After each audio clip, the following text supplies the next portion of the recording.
বাকিরাও সুযোগ পাবে ইনশাআল্লাহ। হাত তুলে আমরা সহযোগিতা করছি। আর প্রশ্ন আছে কেন? আছে প্রশ্ন আছে। জি, আপনি প্রশ্ন করুন। আসসালামু আলাইকুম। আমি মাঝহারুল ইসলাম নিউজ পেপারে কাজ করি। আমার প্রশ্ন হচ্ছে নির্বাচন রিলেটেড, সেটি হচ্ছে এই আপনাদের যে নির্বাচনের নিবন্ধন বাতিল করা হয়েছিল, আপনারা বলেছেন যে সেটি রাজনৈতিক প্রতিহিংসার কারণে বাতিল হয়েছে। এই যে নির্বাচন কমিশন বা যারা এর সাথে জড়িত ছিল, যারা এই প্রতিহিংসার শিকারে আপনাদের নিবন্ধন বাতিল করেছিল, তাদের বিরুদ্ধে আপনারা আইনি কোনো পদক্ষেপ নেবেন কিনা এক। আরেকটা বিষয় হচ্ছে যে প্রধান নির্বাচন কমিশন বা নির্বাচন কমিশনের দায়িত্ব নিয়ে একটি রাজনৈতিক দল ইতিমধ্যে তারা নানা ধরনের প্রশ্ন তুলেছে যে বর্তমান নির্বাচন কমিশনের আমাদের সুষ্ঠু নির্বাচন হওয়া সম্ভব। আপনি আজকে আপনার বক্তব্যে কিছু জিনিস নিয়ে উদ্বেগ জানিয়েছেন। আপনারা কি মনে করেন যে নির্বাচন কমিশনের অধীনে একটি সুষ্ঠু নির্বাচন হওয়া সম্ভব? ধন্যবাদ আপনাকে দুইটা মূল্যবান প্রশ্ন করার জন্য। আর প্রথম প্রশ্ন হচ্ছে আমাদের অধিকার বাণিজ্যভাবে যারা কেড়ে নিয়েছিলেন, এর সাথে যারা কুশলী এবং সম্পৃক্ত, তাদের ব্যাপারে আমরা আইনগত কোন পদক্ষেপ নেব কিনা, এই ব্যাপারে আমরা সেরকম কোনো চিন্তা করি। 2 নম্বর, দেখেন যে বাংলাদেশ মামলার ধারে জর্জরিত, আমাদের কোর্টগুলো বোঝা বহন করতে পারছে না। আর কত বোঝা আমরা এই কোর্টের তুলে দেবো সেটা আমাদের চিন্তা করতে হবে। তবে হ্যাঁ, এই অপসংস্কৃতির অবনোদনের জন্য এরকম একটা পদক্ষেপ নেওয়াটাই ন্যায্যতার দাবি, আমরা চিন্তা করবো। দ্বিতীয়ত, আপনি প্রশ্ন করেছেন যে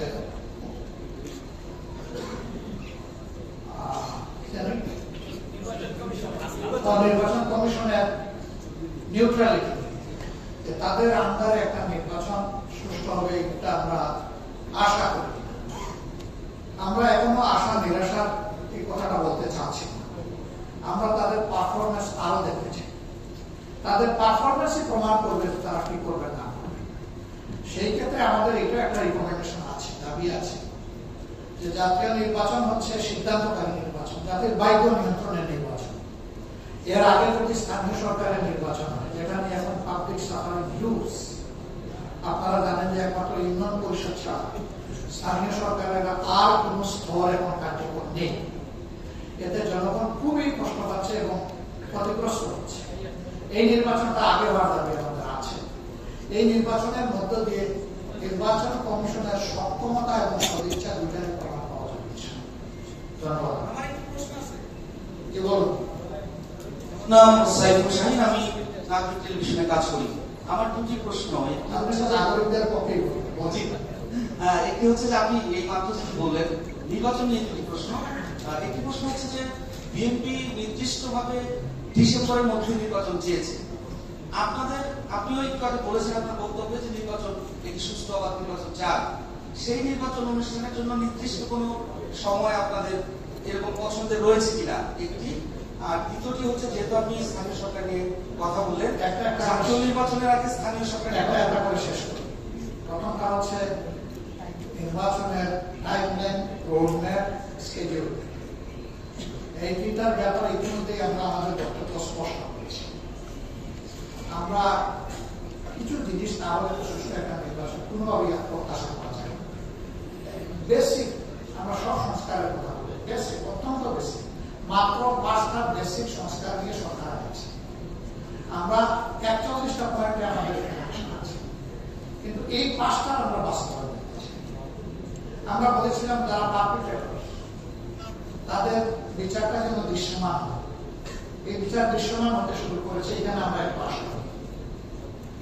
জুলাই সনদের একটা ব্যাপার অপেক্ষমান, চার্টারের একটা ব্যাপার, চার্টারের পাশাপাশি আর একটা কি বলে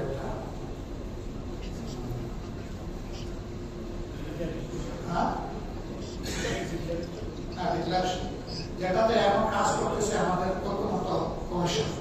এগুলা শেষ করে আমরা আশা করতেছি জুলাই মাসে যদি তারা শেষ করতে পারে, তাহলে এই বিপ্লবের বছর পুরার সাথে সাথে এই কাজগুলো সম্পন্ন করা সম্ভব।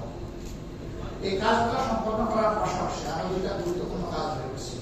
অবশ্যই সুষ্ঠু নির্বাচনের জন্য সুষ্ঠু ভোটার তালিকা, বায়বীয় ভোট ছেড়ে ফেলতে হবে, ন্যায্য ভোট এখানে সংযুক্ত করতে হবে এবং প্রবাসীদের ব্যাপারটা নিয়ে আবারও বলবো আমরা একেবারে ছাড় দিতে না, তাদের কন্ট্রিবিউশনকে সম্মান করার জন্য, তাদের নাগরিকত্বকে সম্মান করার জন্য।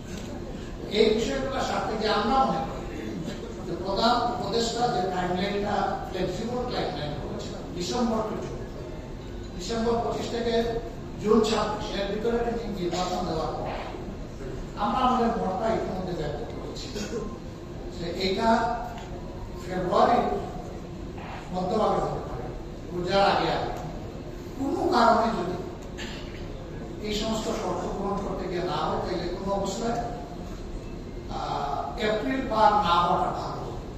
কারণ মে মাস থেকে আমাদের দেশের আবহাওয়া কিন্তু ক্রমাগত খারাপ হয়ে যায়, এটা নির্বাচনের জন্য উপযুক্ত ছিল না। আমরা এইভাবেই আমাদের মতামত ব্যক্ত করেছি, কিন্তু আমরা বেঁধে দেওয়ার অধিকার রাখি না। আমরা যদি নির্দিষ্ট করে বলে দেয় তাহলে একটা সিদ্ধান্তের পর্যায়ে চলে যায়, সিদ্ধান্ত নেবে সরকার, আমরা তো সিদ্ধান্ত নেব। আমরা আমাদের মতামত জানাতে পারি, আমাদের দাবি জানাতে পারি, আমরা সেটি জানিয়েছি। Thank you. দ্বিতীয় প্রশ্নটা ছিল যে জাতীয় নির্বাচনের আগে স্থানীয় সরকার নির্বাচন আপনারা চান কিনা? সেটাই তো বললাম যে আমরা চাই। Thank you. মানুষের স্বাভাবিকতা দুর্ভোগ, সেই জন্য চাই নির্বাচন কমিশনের সক্ষমতা এবং নিরপেক্ষতা প্রমাণ হোক, সেটা হচ্ছে। আমি আমি জানতে চাচ্ছি যে সম্প্রতি জামাতের শীর্ষ নেতাকে যেটা খালাস হয়েছে, একই সঙ্গে আমরা দেখেছি যে জামাতের শীর্ষ নেতৃবৃন্দকে যে ফাঁসির রায় কার্যকর করা হয়েছে, বিভিন্ন মেয়াদে সাজা দেওয়া হচ্ছে, সেই ব্যাপারে সেটা আইন সিদ্ধ ছিল কিনা এবং সম্প্রতি আদালত যেভাবে বলেছে যে সেটা একটি বিচারিক হত্যাকাণ্ড, জামাত ইসলামী আগামী দিনগুলোতে বিচার বিভাগের কাছে এই বিষয়টি নিয়ে ভিন্নভাবে কিছু প্রত্যাশা করে কিনা এবং তারা বিষয়টি কিভাবে দেখছে এবং সামনের দিকে কি পরিকল্পনা আছে? ধন্যবাদ আপনাকে। খুবই গুরুত্বপূর্ণ একটা প্রশ্ন। দেখেন, আমাদের আদালত বলেছে এটা মিসক্যারেজ অফ জাস্টিস, আর ব্রিটেনের আদালত একই মামলায়, সেখানে একটা মামলা কন্টেস্ট করেছিলেন চৌধুরী মহিউদ্দিন। সেই মামলায় তাদের উচ্চ আদালত রায় দিয়েছে it's a genocide to the justice, এটা হলো বিচারের গণহত্যা। মামলা করলেন একটা, তারা বললো গণহত্যা। এটা কেন বলবো? কারণ মামলা মাত্র একটা ছিল না, অনেকগুলা ছিল। এই জন্য সবগুলাকেই তারা কগনিজেন্সে নিয়ে বলেছে এটা বিচারের গণহত্যা, বিচার গণহত্যা হয়েছে।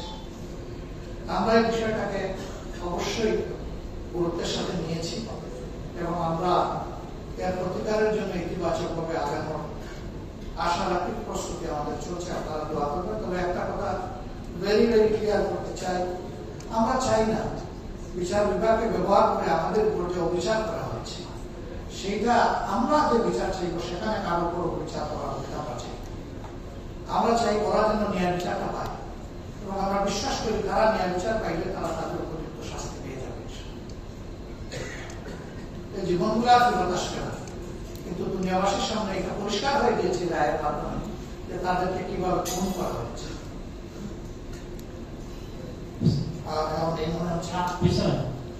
আমি মোহাম্মদ আলী হাজির বলছি, কাজ করি।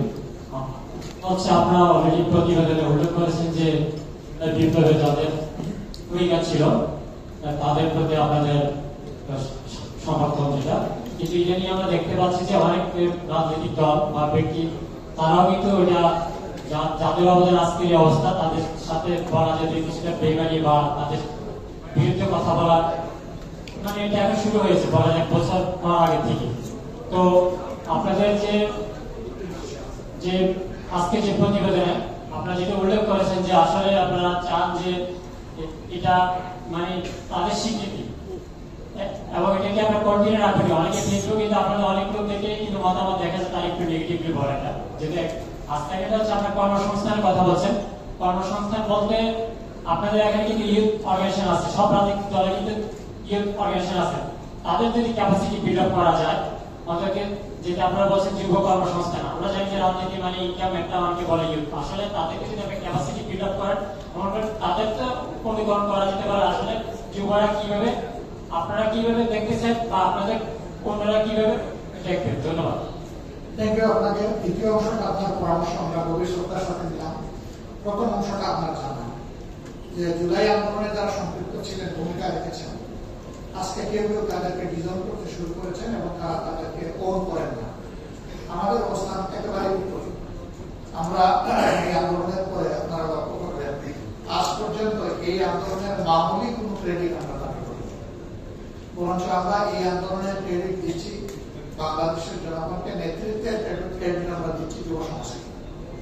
আমরা কি করেছি আমাদের ছোট্ট অবস্থান, যারা শহীদ হয়েছেন আমরা চেষ্টা করছি দ্রুততম সময়ে তাদের পরিবারের কাছে পৌঁছানো, সান্ত্বনা দেওয়া এবং আমাদের পক্ষে মানবিক দায়িত্ব যেটুকু পালন করা সর্বোচ্চ সম্ভব সেটা করা আমরা চেষ্টা করছি। কিন্তু এটা আমরা বলতে পারবো না যে তাদের প্রতি আমাদের যে দায়িত্ব সবটা আমরা পালন করতে পেরেছি, ওটা আমরা শ্রদ্ধার সাথে তাদেরকে স্মরণ করেছি, তাদের পাশে আছি, চেষ্টা করছি। বেশ কয়েকটি শহীদ পরিবারের দায়িত্ব সাংগঠনিকভাবে প্রতিষ্ঠা করেছি এবং এটা পালন করে চলছে। আপনারা দোয়া করবেন এই কাজগুলো আমরা শহীদদেরকে স্মরণে রাখার জন্য, ইতিহাসের অংশ হিসাবে ধরে রাখার জন্য ইতিমধ্যে শহীদদের প্রোফাইল সংগ্রহ করে সেই ব্যাপারে আমরা ইতিহাসের অংশ হিসেবে স্মরণিকা তৈরি করছি। 10 ভলিউম আপনাদের হাতে গিয়েছে, আরো 2 ভলিউম রেডি হয়েছে এবং আরো যেগুলা যখনই আমরা পাবো সেগুলো অপেক্ষায় আছে।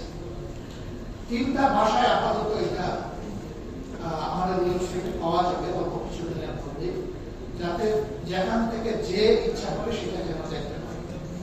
আমরা এই সমস্ত প্রোফাইল তৈরি করতে শতভাগ যাচাই বাছাই করে সতর্কতার সাথে আমরা গিয়েছি যাতে কোনো ভুল ভ্রান্তি না হয়। তারপরে আমরা এটা দাবি করতে পারবো না যে আমাদের কারণ এটা মানুষের রচিত বাকি ওরকম কোনো ভুল কারণ কাছে ধরা পড়ে আপনারা সাহায্য করবেন। যারা আহত কম হয়েছে তাদের সংখ্যাটা আমাদের হিসাবে ছিল 24,000, এখন শুনতে পাচ্ছি এটা 30,000-এর বেশি, কথা কাছাকাছি। এই সংখ্যাটা বিশাল। আমরা তাদের সকলের কাছে পৌঁছতে পারি, তবে তাদের বৃহৎ অংশের কাছে আমরা পৌঁছার চেষ্টা করছি এবং তাদের পাশে আমরা আমাদের অবস্থান থেকে যতটুকু সম্ভব আমরা দাঁড়ানোর চেষ্টা করছি। আমরা বরাবরই বলে আসছি তাদের অবদানের কথা শ্রদ্ধার সাথে যাকে স্মরণ রাখবে, আমরা রাখতে চাই তাদেরকে জাতির সোনালী ইতিহাসের অংশ। ধন্যবাদ আপনাকে।